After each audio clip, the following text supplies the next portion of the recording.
On vous présente nos derniers arrivages. On commence avec la nouvelle extension pour le jeu Earth.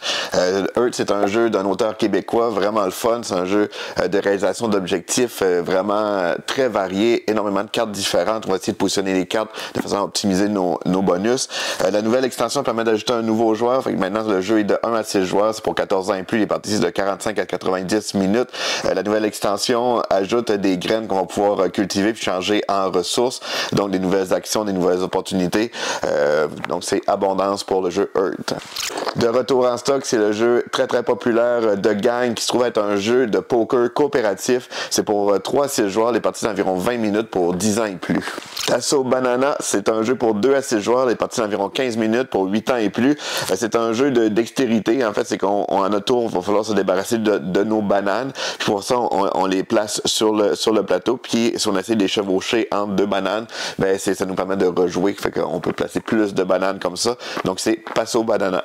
Octocube, c'est un jeu pour 2 à 4 joueurs, les parties d'environ 25 minutes pour 8 ans et plus.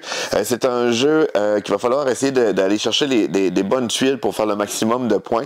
Mais la petite twist dynamique, c'est que le cube est aimanté, fait qu'on va pouvoir le tourner pour attraper les différentes tuiles. Puis ce qui est le fun du jeu aussi, c'est que le jeu est à partir de 8 ans, mais il y a un mode pour 6 ans et plus, donc un mode plus pour les enfants. Puis il y a un mode aussi avancé inclus dans le jeu, donc c'est pour encore plus de rejouabilité. Donc c'est Octocube. Evenfall, la voix des cristaux, nouvelle extension pour le jeu. C'est un jeu qu'on avait adoré, vraiment le fun, très belle gestion de cartes là, différentes, plein de combos possibles aussi. C'est un jeu pour 1 à 4 joueurs, les parties d'environ 90 minutes pour 14 ans et plus. L'extension est un peu sous forme de module. Il y a plusieurs modules qu'on peut ajouter dans le jeu de base. La nouvelle extension ajoute des nouveaux clans, ajoute plein de nouvelles cartes pour faire plein de nouveaux combos. Donc c'est Evenfall, la voix des cristaux. Lacuna, c'est un jeu pour 2 joueurs uniquement pour 8 ans et plus. Les parties d'environ 20 minutes. C'est un super beau jeu. Dans le fond, on a un gros tapis. On va placer des différentes tuiles de fleurs dessus et à notre tour, on place un pion entre 2 fleurs et on va ramasser ces fleurs-là. Sauf que notre jeton, il reste sur le jeu et à la fin de la partie, les fleurs qui sont le plus proches de nos jetons vont rapporter des points. Donc, c'est comme un genre de dynamique pétanque mélangée à de la stratégie.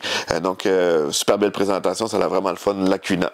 Verso, un nouveau jeu de cartes pour 1 à 6 joueurs. Les parties d'environ 20 minutes pour 8 ans et plus. C'est un jeu avec une petite twist prise de risque. À notre tour, on va prendre une carte. C'est soit qu'on l'utilise sur sa face visible ou qu'on mise par rapport à la valeur qui est dessous la carte. Et on va essayer de faire des séries qui rapportent plus de points.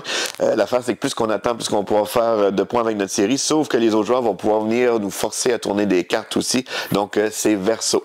Mindbug, bataille de fruits royale. C'est un jeu pour 2 joueurs. Des parties d'environ 20 minutes pour 8 ans et plus. C'est une nouvelle boîte indépendante, comme toutes les autres boîtes de Mindbug, mais ils peuvent se combiner aussi avec les autres jeux. Donc, des nouvelles cartes, des nouvelles façons de faire des combos, faire des points. Donc, c'est Mindbug, bataille de fruits royale. Wave, c'est un jeu pour 2 à 4 joueurs. Les parties d'environ 25 minutes pour 10 ans et plus. Ça se trouve être un jeu de défi coop avec la petite twist un peu à la Hanabi, c'est qu'on voit pas nos propres cartes, on les tient à l'envers, c'est les autres joueurs qui vont voir nos propres cartes. Donc, il faut vraiment travailler en équipe pour réussir à réaliser les défis qui est Wave. Medical Mysteries, un jeu New York service d'urgence. C'est un jeu pour 1 à 4 joueurs, les parties d'environ 60 minutes pour 14 ans et plus. Ça se trouve être un jeu d'enquête médicale. Donc, on a souvent des jeux d'enquête criminelle. Et là, c'est le même principe, mais dans une version médicale. On va avoir 4 patients, donc 4 scénarios à réussir. Il faut travailler en équipe en analysant le dossier pour réussir à trouver exactement comment soigner nos patients. Donc, ça a l'air super intéressant, là, qui est Medical Mysteries. Castle Boom, un jeu pour 2 à 4 joueurs, les parties d'environ 15 minutes pour 5 ans et plus. Ça se trouve être un jeu, un mélange de dextérité et de mémoire. Il va falloir essayer de reconstruire les tours du château. Donc, c'est Castle Boom. Mission Planète Rouge, c'est une nouvelle réédition. C'est un jeu pour 2 à 6 joueurs, les parties d'environ 60 minutes pour 10 ans et plus. La nouvelle édition, elle ajoute un plateau modulaire, donc ça va faire une meilleure rejouabilité pour le jeu. Et c'est un jeu qui avait été très populaire, vraiment le fun. C'est un mélange faut choisir les bons personnages qui ont les bonnes actions pour pouvoir optimiser notre jeu. Donc, c'est Mission Planète Rouge. Zenith, c'est un jeu qui était très attendu. C'est un jeu pour 2 ou 4 joueurs. Donc, c'est soit qu'on joue à 2 ou qu'on joue en équipe à 4 joueurs. C'est pour 10 ans et plus pour les parties d'environ 30 minutes. C'est un jeu de stratégie avec une mécanique un peu de souk à la corde. Apparemment, l'interaction entre les joueurs est vraiment le fun. C'est supposé que c'est une très très belle dynamique. Donc, j'ai bien hâte d'essayer ça aussi. C'est Zenith. Les Jardins Suspendus, c'est un jeu pour 1 à 5 joueurs. Les parties d'environ 30 minutes pour 10 ans et plus. C'est un jeu de stratégie qu'il va falloir choisir en fait les bons jardiniers pour nous aider à les placer les bons types de jardins pour maximiser nos points. Donc, ça a l'air bien intéressant aussi. C'est Les Jardins Suspendus et ça fait le tour des nouveautés de cette semaine.